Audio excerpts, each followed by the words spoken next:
আজি শেষৰ কাৰ্যনিৰ্বাহক সভাখন খুব সুন্দৰভাৱে সম্পূৰ্ণ হ'ল আৰু ইয়াত বহু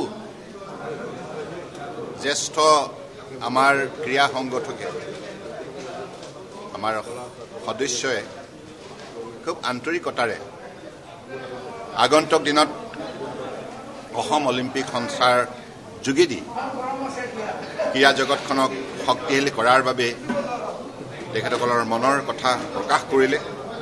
গতিকে মই ভাবোঁ যে আমি এটা পৰিয়ালৰ মানসিকতাৰে গোটেই কামখিনি কৰিব লাগিব।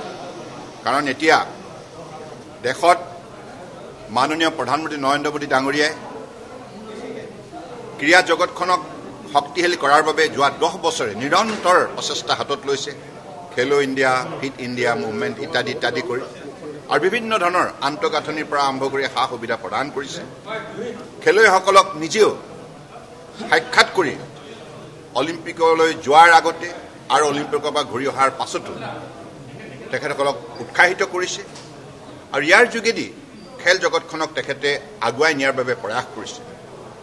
আৰু 2034 চনত ভাৰতবৰ্ষত অলিম্পিক অনুষ্ঠিত কৰাৰ বাবে ভাৰত চৰকাৰৰ তৰফৰ পৰা ইণ্টাৰনেশ্যনেল অলিম্পিক কমিটিক আবেদন জনোৱাৰ কথা ঘোষণা কৰিছে। গতিকে এইটো এটা আমাৰ কাৰণে সুবৰ্ণ সুযোগ।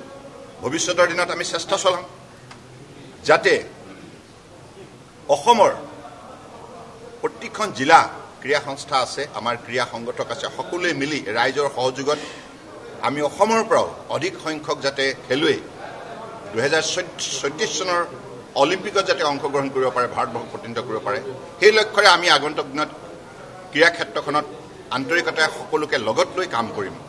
আৰু অসমতো ডক্টৰ হিমন্ত বিশ্ব শৰ্মা ডাঙৰীয়াই মুখ্যমন্ত্ৰী হিচাপে ক্ৰীড়াবিদক যেনেধৰণে উৎসাহিত কৰিছে, সহায় সহযোগিতা আগবঢ়াইছে আৰু তেখেত নিজেই ক্ৰীড়াপ্ৰেমী হৈ আজি অতপ্ৰোতভাৱে ক্ৰীড়া জগতৰ লগত জড়িত হৈ যিটো বাতাবৰণ সৃষ্টি কৰিছে, তাৰ ফলত আমাৰ বাবে এটা খুব সুন্দৰ এটা বাতাবৰণ সৃষ্টি হৈছে।